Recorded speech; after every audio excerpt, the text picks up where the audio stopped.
محمد الهادي البشير قد جاءنا حقا نذير. بسم الله الرحمن الرحيم. الحمد لله رب العالمين وصلى الله وسلم على سيدنا Muhammad وعلى آله وصحبه أجمعين.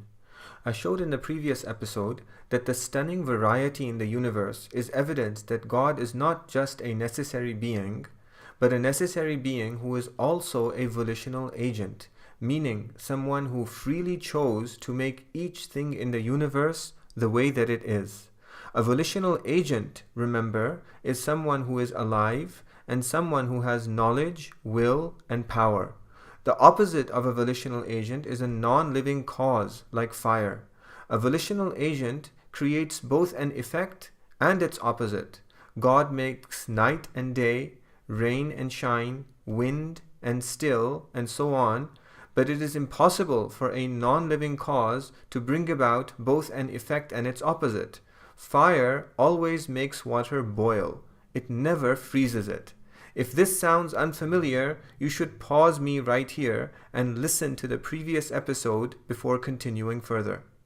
At the end of the previous episode, I also showed that the stunning variety in the universe is not only evidence for God's volitional agency, that He knows, chooses, and creates, but that it is evidence for His unrestricted volitional agency, that He knows everything, that He can choose anything, and that He can create anything.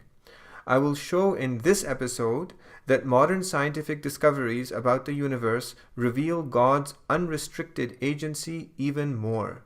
Modern scientific discoveries reveal more clearly than ever before that God knows everything, that He can choose anything, and that He can create anything. The argument goes like this. In the previous episode, I showed that contingent variety is evidence for volitional agency. If the necessary being who made the universe was not a volitional agent, but an involuntary cause, like fire, then the universe would not be variegated, because it is impossible for an involuntary cause to produce both an effect and its opposite. Towards the end of the previous episode, I showed that the seemingly endless contingent variety in the universe, every human is different, every snowflake is different, every fingerprint is different, every leaf is different, every grain of sand is different. This seemingly endless variety is evidence for unrestricted volitional agency, that He has the knowledge, volition, and power to create anything. In this episode, I will show that modern science has revealed more clearly than ever before that God made the things in the universe for a purpose, and that when we add purpose to the seemingly endless variety in the universe, the evidence for God's unrestricted agency becomes conclusive. I will also show that modern science has revealed more clearly than ever before that God has made the purposes in the universe dependent on a highly intricate determination of physical constants, and that when we add this intricate determination to the purposes and seemingly endless variety in the universe, the evidence for God's unrestricted agency becomes incontrovertible. Modern science, in other words, reveals beyond any shadow of doubt that God has unrestricted agency, that He knows everything, that He can choose anything, and that He can create anything. God willing, I will in a little while give specific examples of how modern science reveals all of this. But before I do that, let me illustrate the argument that I have just described. Imagine that you are walking along the shore of what appears to be a deserted island, far from any human civilization, and you look down to find a sheet of metal, nicely cut, shaped, smoothed, and polished. It looks like it was fashioned by a volitional agent, probably a human being. But since you think you are so far from human civilization, you think that maybe, just maybe, it was not made by any volitional agent, but by the non-volitional causes of the natural world. You raise your head a little, and suddenly you realize that the metal sheet is a small part of an assortment, a variety of metal sheets. Some tall, some wide, some large, some small, some red, some green, some yellow, some black, some bright and shiny, some dull and matted, some heavy, some light, and so on. You are now certain that these metal sheets were made by a volitional agent, probably a human being, because variety is evidence for volitional agency. One sheet of metal might be the result of a non-volitional cause, but a huge assortment, a huge variety like this, all lying close together, reveals volitional agency. A non-volitional cause always produces the same effect. Whenever there is variety, there must be volitional agency. Then you look a little further and you see that the sheets of metal that you just saw have been assembled into a car. Not just one car, but an assortment, a variety of different kinds of cars. You are now not merely certain that the assortment of metal sheets were assembled into cars by a volitional agent, you are conclusively certain that they were assembled into cars by a volitional agent.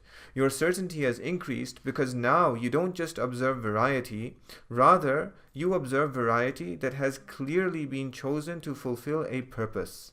Every car has been assembled for a purpose, namely to move people and things from one place to another. Non-volitional causes don't act with purpose. Only volitional agents do. The cars could have been designed with or without wheels, with or without doors, with or without engines, with or without windows, and so on. All of these features and many more were chosen so that the car could fulfill a purpose. Their purposeful design presupposes knowledge of all of these possibilities and their outcomes, the selection of one of these possibilities in order to achieve the outcome of making a car that moves people and things from one place to another, and the skillful production of the cars to realize those outcomes. Knowledge, selection, and production are properties of living volitional agents. They are not properties of lifeless, non-volitional causes. Variety that reveals purpose is conclusive evidence for volitional agency. Then, just as you are looking at this assortment of cars, a mechanical engineer appears out of nowhere, don't ask how, and begins explaining how the engine of each of these cars works. He explains that each engine is composed of either 4 or 6 cylinders. At the top of each cylinder is a piston whose up and down motion is converted to the rotational motion of a crankshaft, which makes the wheels of the car turn, which makes the car move. He tells you that the piston moves up and down in 4 steps called strokes. In the first step, the intake stroke, the piston is pulled down into the cylinder by the momentum of the crankshaft. The inlet valve lets in a mixture of fuel and air into the cylinder. In the second step, the compression stroke, the inlet valve closes. The piston moves back up the cylinder and compresses the fuel-air mixture, which makes it much more flammable. When the piston reaches the top of the cylinder, the spark plug fires, which takes us to the third step, the power stroke, when the spark ignites the fuel-air mixture to cause a mini explosion, which pushes the piston back down. This powers the rotation of the crankshaft. Finally, in the last step, the exhaust stroke, the outlet valve opens. As the crankshaft continues to turn, the piston is forced back up the cylinder for a second time. This forces the exhaust gases out through the exhaust outlet. The cycle then repeats itself. The car is only able to move when the pistons of each of the cylinders fire hundreds of times every minute with perfect coordination. Your certainty that the cars were made by a volitional agent now becomes even stronger than conclusive. It becomes incontrovertible, absolutely unshakable. Your certainty has increased because now, in addition to observing variety and purpose, you observe intricate determination. Not only does this make you conclusively certain that the car was made by a volitional agent, it makes you incontrovertibly, unshakably certain that the volitional agent has not just knowledge, but vast knowledge, not just volition, but great volition, and not just power, but tremendous power. Contingent variety that reveals both purpose and intricate determination is incontrovertible, unshakable evidence for vast volitional agency. Now, let's take an analogous example from the natural world. Let's take you. First, compare yourself to your mother, your father, your brother, your sister, your friends, your colleagues at work, the people in the cars around you when you drive in traffic. All of these people are people, human beings, in the same way that you are a person or a human being. But every one of them is somehow different in size, in color, in gender, in the languages that they speak, and in the features and capabilities of their eyes, ears, noses, hands, feet, everything. Since you've watched episodes 2 and 3 of this series, if you haven't, go back and watch them now, you already know that these differences highlight their contingency, or in other words, their need for something else to make them the way that they are. They highlight their contingency and the contingency of everything about them, of all of their characteristics. And you already know that this contingency, this need for something else to determine them, to make them the way that they are, that this is evidence that they, like everything else in the universe, were made by a necessary being. And since you've watched the previous episode, if you haven't, go back and watch it now, you also know that the differences that you see, the variety in other words, is evidence that the necessary being who made them is also a volitional agent. Now, the parts that the people are made of, their eyes, their ears, their noses, their hands, their feet, and so on, aren't just variegated. They have also been made to fulfill purposes. The eyes to see, the ears to hear, the noses to smell, the hands to hold and manipulate, the feet to walk, run, and jump, and so on. Non-volitional causes don't act with purpose. Only volitional agents do. The eyes could have been made with or without retinas, the ears with or without eardrums, and so on. All of these features and many more were clearly determined, chosen, selected, so that the eyes, the ears, and the other organs could fulfill a particular purpose. This purposeful choice presupposes knowledge of all of these possibilities and their outcomes. The selection of one of these possibilities in order to achieve the outcome of making an eye that sees, an ear that hears, and so on, and the skillful creation of each organ to realize those outcomes. Knowledge, selection, and creation are properties of a living volitional agent. They are not properties of lifeless non-volitional causes. Variety that reveals purpose is conclusive evidence for volitional agency. I will now analyze just one of these organs, the eye, in order to explain how modern science has revealed purpose and intricate determination, that's just another word for selection, inside its parts. This will not just reveal God's knowledge, but His vast knowledge. It will reveal not just His volition, but His great volition. And it will reveal not just His power, but His tremendous power. I will now begin my explanation.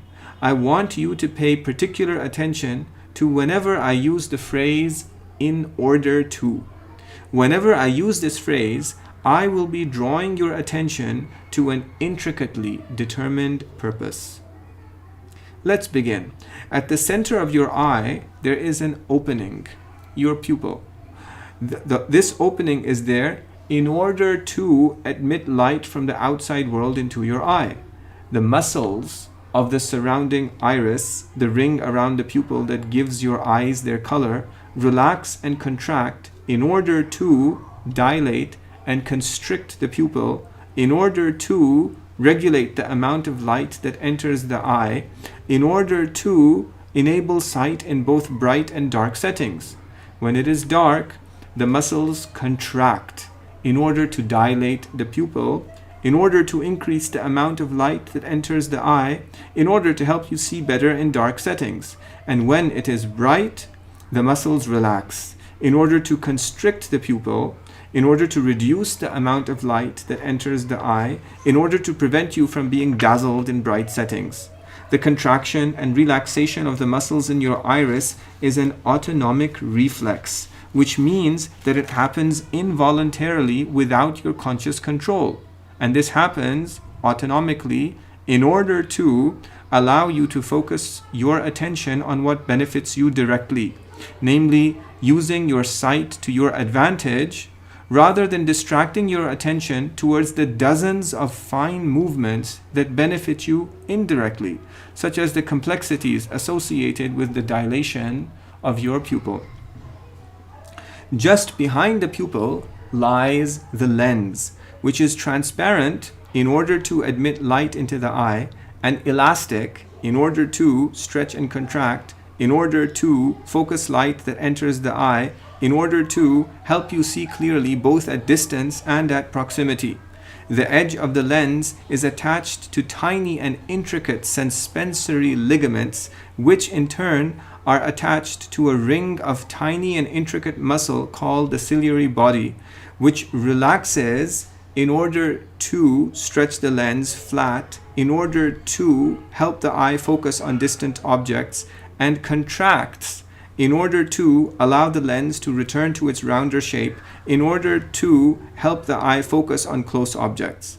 These contractions and relaxations are also autonomic reflexes in order to help you focus your attention on what benefits you directly, using your sight to your advantage, rather than distracting your attention to the dozens of fine movements that benefit you indirectly, such as the complexities of adjusting the thickness of the lens.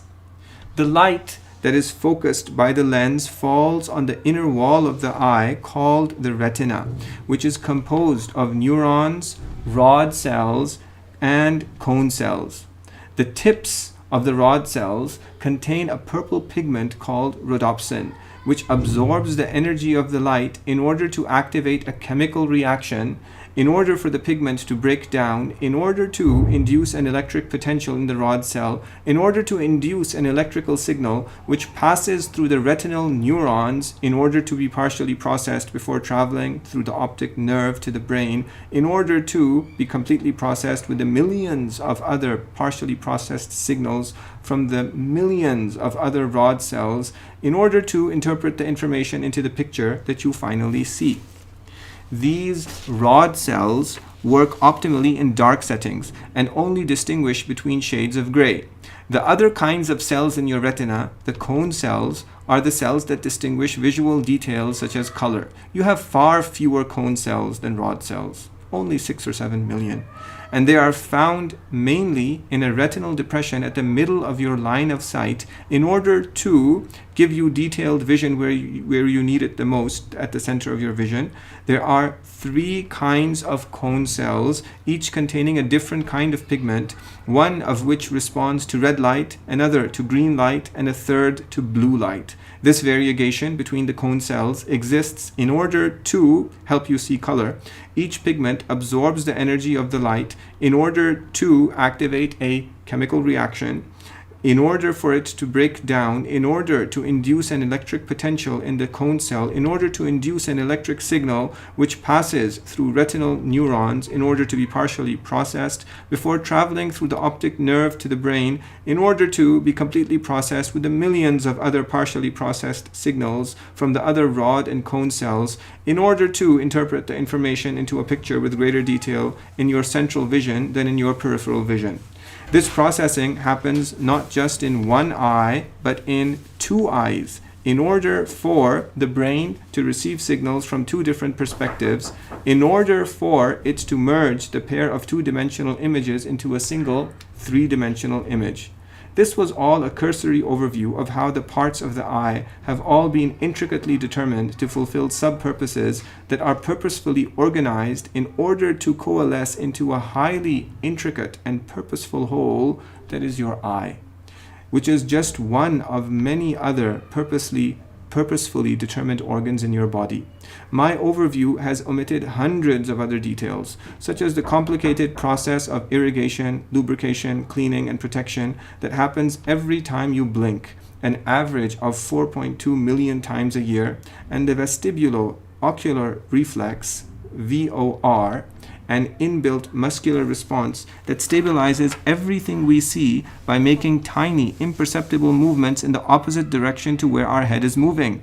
Without VOR, any attempts at walking, running, even the minuscule head tremors you make when you read something on your screen would make our vision blurred, scattered, and impossible to comprehend.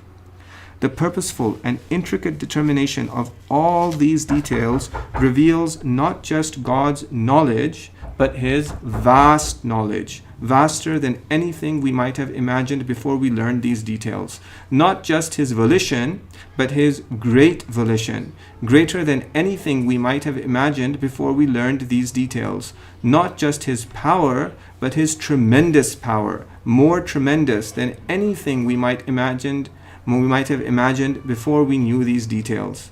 But all of these details merely scratch the surface of the purposes and intricate determination in all of us. Modern science has revealed much, much, much, much, much more. Let's break each of these parts, and in fact every part in the body of every living organism, into the most basic unit of life, the animal cell. For over 200 years, since they were first discovered, scientists thought that cells were disorganized blobs and particles that were tossed haphazardly in random directions. Advances in the science of microscopy during the last century now enable us to magnify these tiny cells over 100,000 times. We can now see that these tiny cells, invisible to the naked eye, are made up of thousands of tinier parts, which in turn are made up of even tinier parts, and so on, and that every tiny part has an unimaginably intricate sub-purpose in the larger purpose of the tiny cell, which in turn has an unimaginably intricate purpose in the larger purpose of the tissue that it constitutes, which in turn has an intricate sub-purpose in the larger purpose of the organ that it constitutes, which in turn, as we have just seen with the eye, has an intricate sub-purpose in the larger purpose of the human body. I will now read a slightly adapted quotation from one of the books of Michael Denton, a senior fellow at the Discovery Institute's Center for Science and Culture. Scientists at the Discovery Institute, such as Michael Denton, have done groundbreaking work in explaining how modern scientific discoveries have unveiled the unimaginably intricate purposes in the universe. Before I cite their work, however, I want to note that the way that they use this discovery in their arguments is not always correct, particularly the way that they use these discoveries to reason about the theory of evolution, and the way that they will use these discoveries to make their argument for intelligent design. I will, if God wills, explain their mistakes in future episodes. For now, I'd like you to focus on their explanation of the unimaginably intricate design and purpose in the cell. Michael Denton explains that cells are not disorganized blobs. They are unimaginably complex machines. If you were to magnify a cell 1,000 million times until it is 20 kilometers in diameter, you would see millions of openings on its surface, the cell membrane, that open and close to allow a continual stream of materials to flow in and out. If you went into one of these openings, you would find yourself in a world of supreme technology and bewildering complexity. You would see highly organized corridors and conduits, the endoplasmic reticulum, microtubules and microfilaments that branch in every direction away from the perimeter of the cell, some leading to the central memory bank, the nucleus, and others to assembly plants such as the ribosomes, and processing units such as the Golgi apparatus. The nucleus itself would be a vast spherical chamber more than 1 kilometer in diameter, in which we would see, all neatly stacked together in ordered arrays, the miles of coiled chains of DNA molecules. A huge range of products and raw materials would shuttle along all the manifold conduits in a highly ordered fashion to and from all the various assembly plants in the outer regions of the cell. As you looked around, you would wonder at the level of control implicit in the movement of so many objects down so many seemingly endless conduits, all in perfect unison. You would see all around you, in every direction you looked, all sorts of robot-like machines. You would notice that the simplest of the functional components of the cell, the protein molecules, are astonishingly complex pieces of molecular machinery, each one consisting of about 3,000 atoms arranged in highly organized 3D spatial configuration. You would wonder even more as you watched the strangely purposeful activities of these weird molecular machines, particularly when you realize that despite all of our accumulated knowledge of physics and chemistry, the task of designing one such molecular machine, one single functional protein molecule, is completely beyond our capacity at present. Yet the life of the cell depends on the integrated activities of thousands, certainly tens of thousands and probably hundreds of thousands of different protein molecules.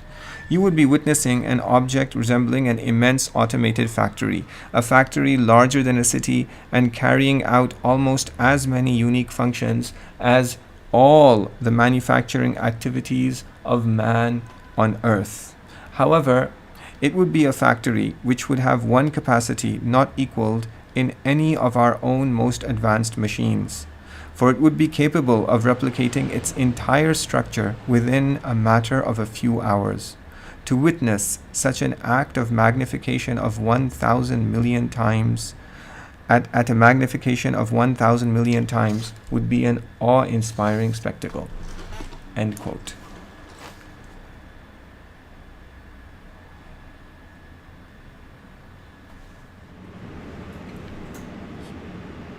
Over the last several years, scientists have worked with animation artists to turn what biologists like Denton have just described into visual animations.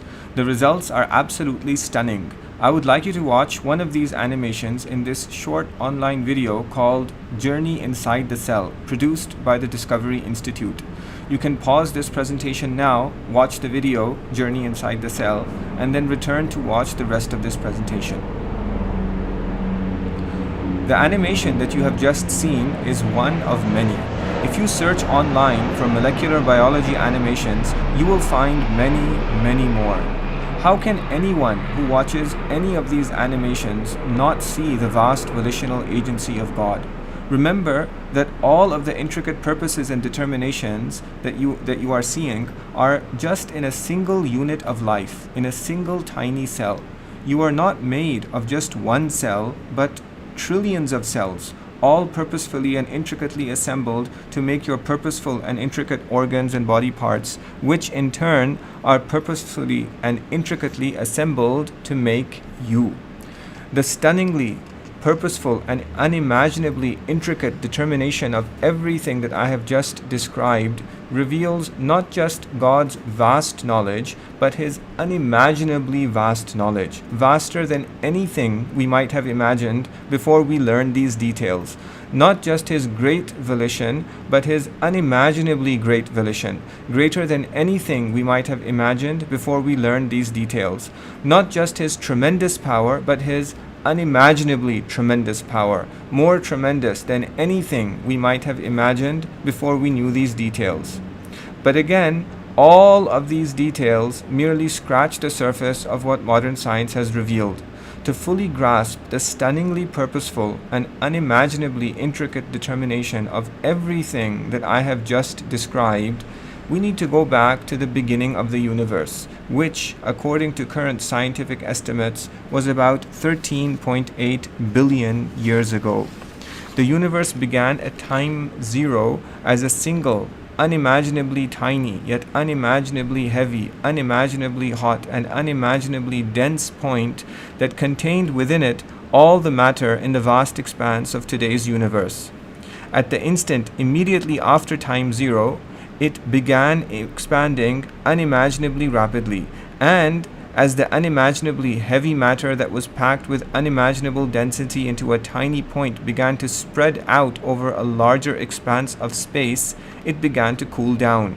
It took 380,000 years of unimaginably rapid expansion for the universe to become cool enough for the first atoms, mainly helium and hydrogen, to form, and millions of years for the gravitational attraction between these atoms to bring them together into the first stars, and another hundreds of millions of years for it to bring stars together into the first galaxies.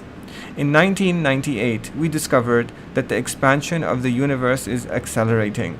That means that it is expanding faster and faster, that the speed at which it is expanding is increasing with time.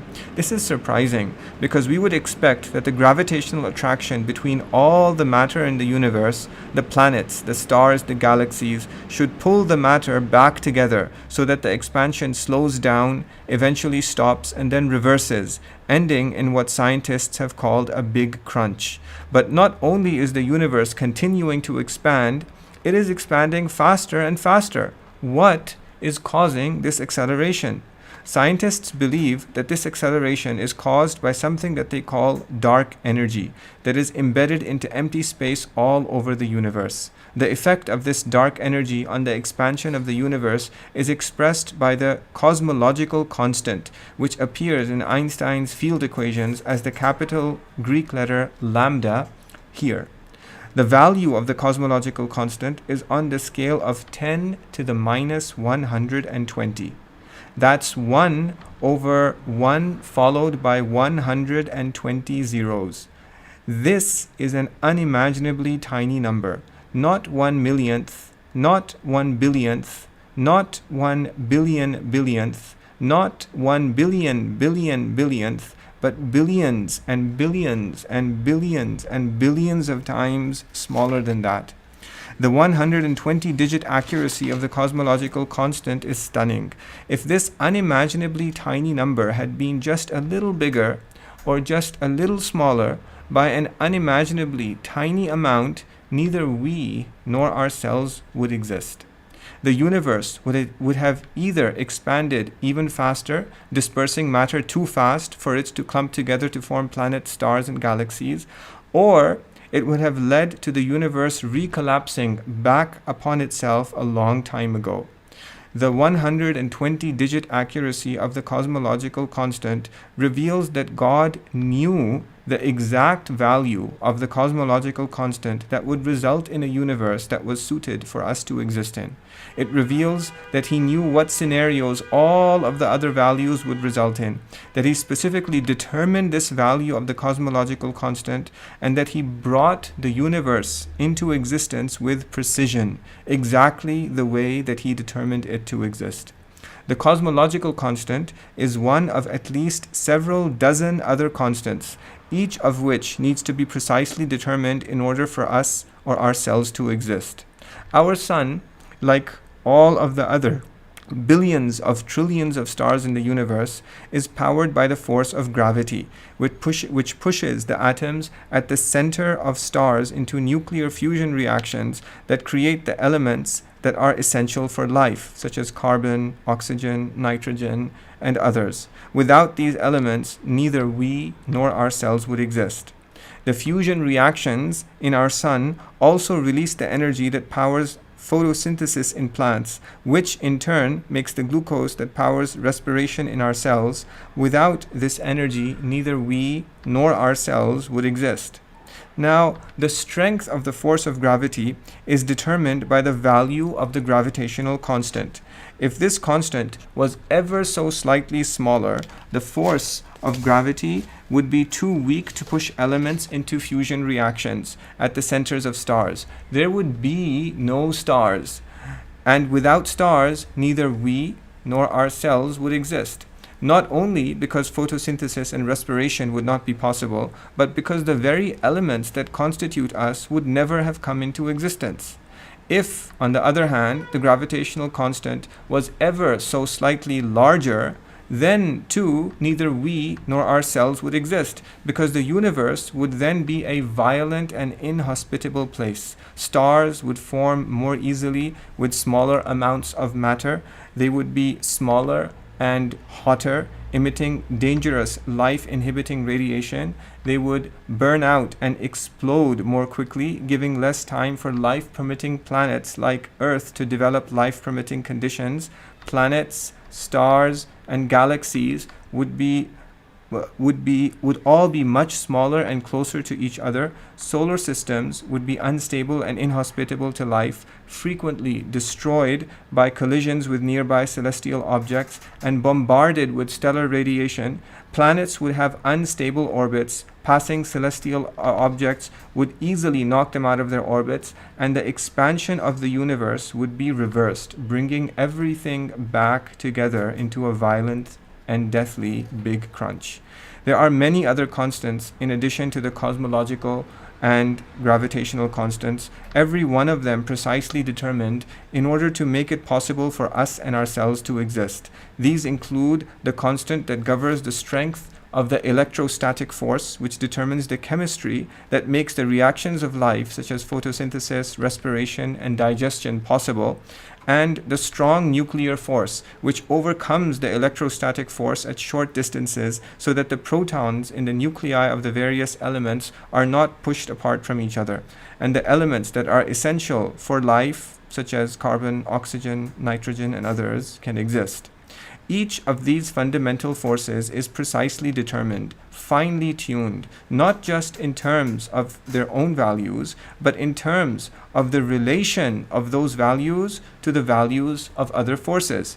If, for example, the ratio between the electrostatic force and the strong nuclear force had been off by the tiniest fraction of the tiniest fraction, by even 1 part in 1 billion trillion, then no stars could ever have formed at all. The formation of stars and everything else in the universe collectively depends not only on the relative values of these two forces, but on the relations of the values of these two forces to the unimaginably intricately determined cosmological constant, the unimaginably intricately determined gravitational constant, and at least dozens of other physical constants. If any of these physical constants had values that diverged from their existing values by an unimaginably small amount, neither we nor ourselves would exist.